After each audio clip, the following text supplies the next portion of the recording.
We are ready to begin the moot. We were only waiting for your return, once and future king. You were strong enough to walk the king's thread, and you conquered it. What is your will, my king? What decision have you made regarding the giants?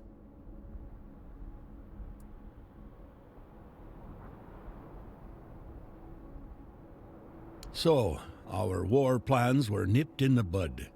Once again our king rises, and once again he takes a stand against the most loyal of his people. If it wasn't clear before, it is now how little the tribes mean to you, how little they always meant. We will remember that all we can ever expect from you, our king, is betrayal.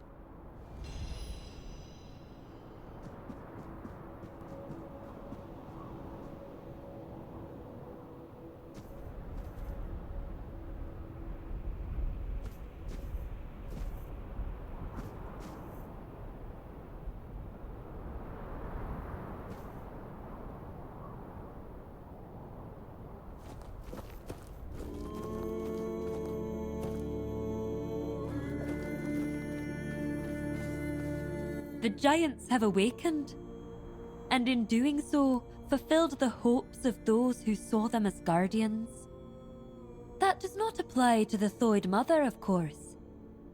She entered the Sonder, passing into another place and taking my tribe with her.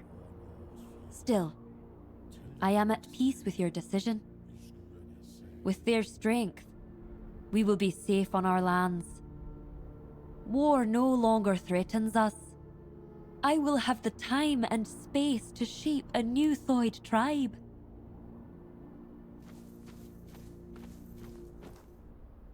I never believed the Ulfar when they said King Arthur's crown was a trap laid for us. Now I understand what they meant. With that one decision, we've become hostages in our own land. I didn't think things could get worse. Yet, here we are.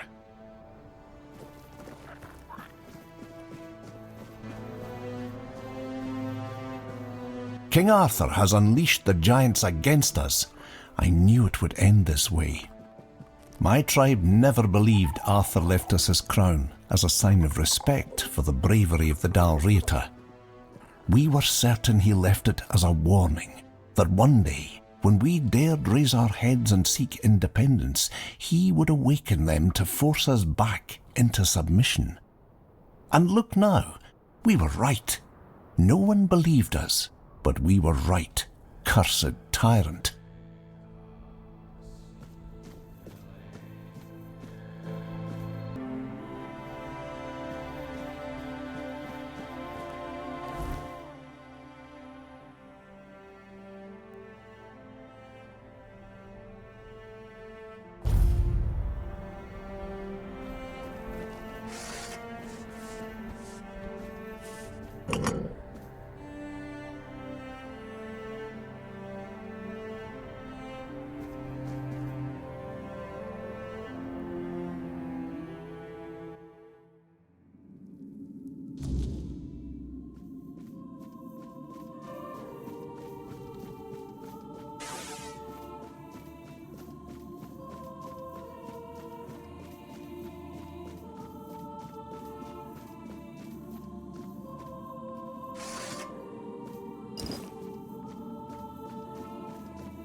After everything I did for you, you won't even let me rest in peace.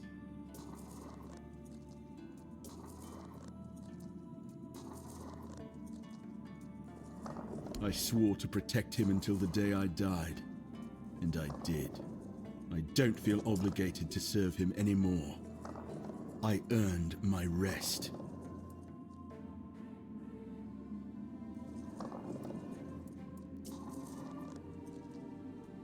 It's not my fault the weirdness woke me, and I know exactly who to blame. The one who kept coming back, growing stronger, and ruining our peace. Let me speak to him, young one. Galahad, my friend, we come to you in our hour of need. It wasn't enough to tamper with immortality on your own. You had to drag us into it too. Do you know, it was only after I died that I understood what you'd done. Becoming a Four-Dweller, Arthur. Really? I've always valued your counsel, Galahad. But we were losing the war, and you were no longer at my side. I had no choice but to try becoming as powerful as they were. Nonsense. There's always a choice, and you have made the worst one. How could you fraternize with the enemy? Go against everything we fought for? You're right. I wasn't there. If I had been, I'd have beaten you to death with my bare fists before letting you follow the advice of that old charlatan. It was my choice, not Merlin's. Keep telling yourself that. I know the truth. I always knew the old man was a manipulator, and you had too much on your shoulders to see what he was really doing. I respect your opinion, Galahad. I only regret that we meet under these circumstances. As do I. So, what now? You're taking my remains for a little trip, and I'm supposed to serve you again? Not that you're giving me a choice. If you take me from this place, my essence will be bound to your will. I never really had a choice, did I? The war, your transformation, it would have happened with or without me. Probably, yes. But now, at least we can see it through to the end. Do what you want. It's not like I have a choice. This'll be the last time you hear me fully aware. Then, is there anything you want to say to me, Galahad? Just one thing. May the weirdness take you, traitor.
Such proud men, Galahads. I wonder what it is about that name that makes it heavier to bear than most. They're always more driven, but more volatile too. I've heard some things about Sir Galahad the Pure. Things I'd rather never hear again.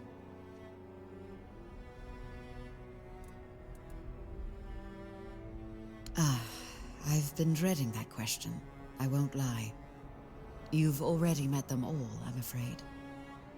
I'm the last remaining member of the guild, and have been for the past 100 years. Well, until now. You can see why I was so excited for you to join. A long life is a gift the Wordness grants to many, but to me, it's been even more generous than most. Maybe I'll live only as long as I'm needed, or maybe longer. Whatever the Wordness wills, I'll accept it, like I always have. It's a bit more complicated than that. The Wordness is our fears, our desires, and the mark we leave on this world. It can be whatever we wish it to be, and we can become whatever it chooses to make of us. We are part of the Wordness, and it is part of us. It shapes us, yes, but we can shape it in return. Not as well as the Foredwellers once could, but perhaps all we need is time. I was brought into the guild by Eleanor Dunn, a royal geographer who found the one dearest to her soul among my tribe. She lived among us for many years, but when her beloved became one with the Wordness, Eleanor was allowed to prepare her body for the last rites, yet never truly as one of us. My people accepted their bond, but never her. So she left, and I followed her, as a good daughter should, even if not by blood. I met a few more members as I traveled with her, but over time, they grew fewer and fewer, until only I was left. But as long as one of us is still alive, so is the guild, and I won't let my second family be forgotten.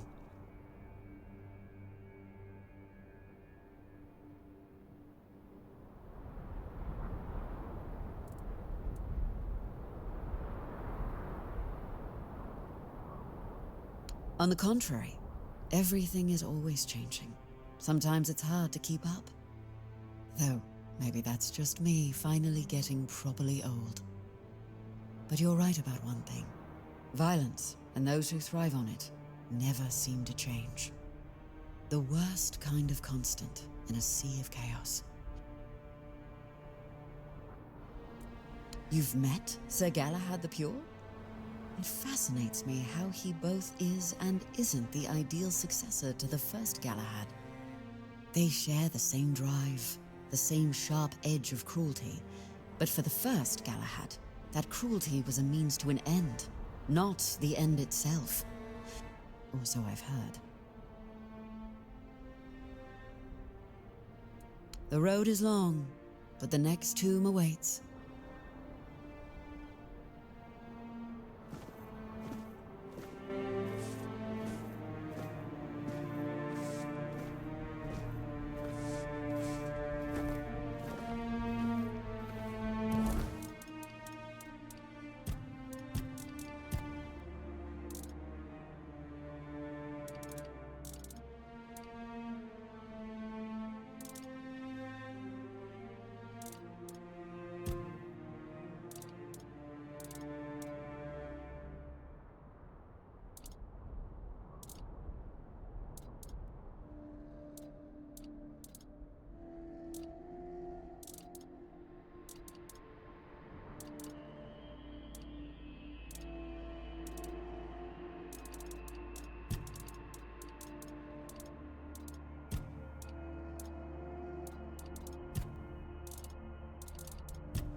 Oh, so there are people here. For you! I was starting to worry I'd gotten lost. Yeah, this is quite a peculiar place to live, isn't it? Very empty. Very still. Do I?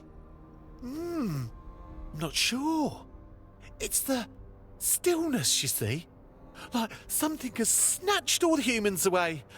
Left the houses behind, as if they've never been lived in at all. It does bring back memories, although they're rather hazy. Frenzied, even. Oh, ignore me. It's probably nothing. Oh, and it's bloody cold. Why would anyone choose to live here? I mean, perfectly fine if you do. Each to their own and all that. It's just, I like my places cosy, warmer, less miserably desolate. You know the type. Oh, me? I was supposed to meet a friend here. Not you, although I am very glad to see you.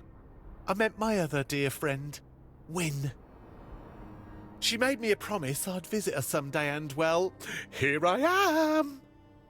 It's just, I couldn't exactly send word ahead, and it looks like she might be out. Gladly. Wynne's a merchant, just like me.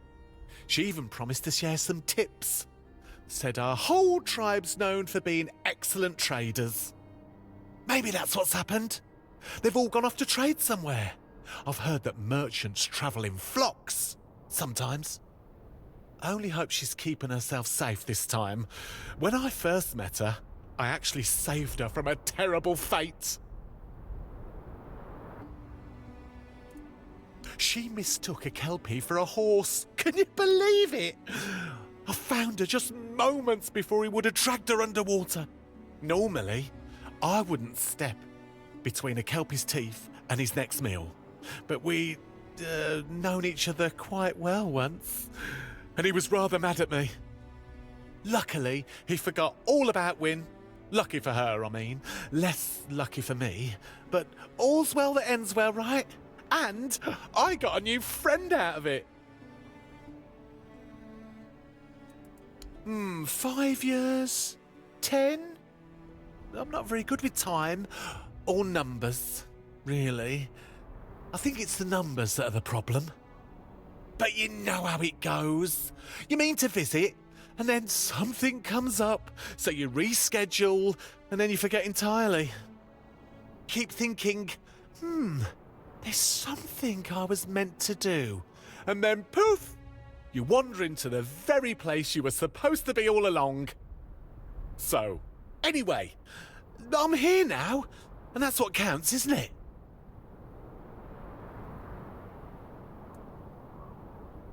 Has it? Really? Dear me, how time flies. Oh, I may have severely underestimated how long I've spent in this realm. It hardly feels like a century at all. But that means... Oh no! Oh dear, tell me! Humans aren't known to live nearly 200 years, are they?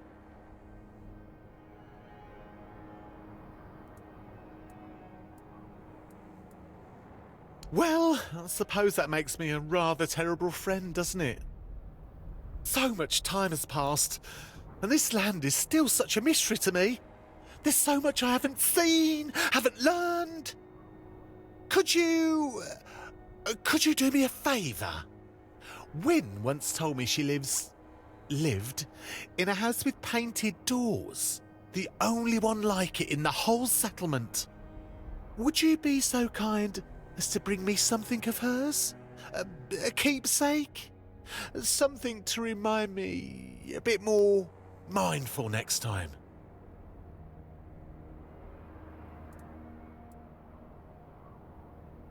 Thank you. That means a great deal to me. I'll place it with the rest of my treasures, somewhere safe, where I won't accidentally sell it again. That's happened once, or twice.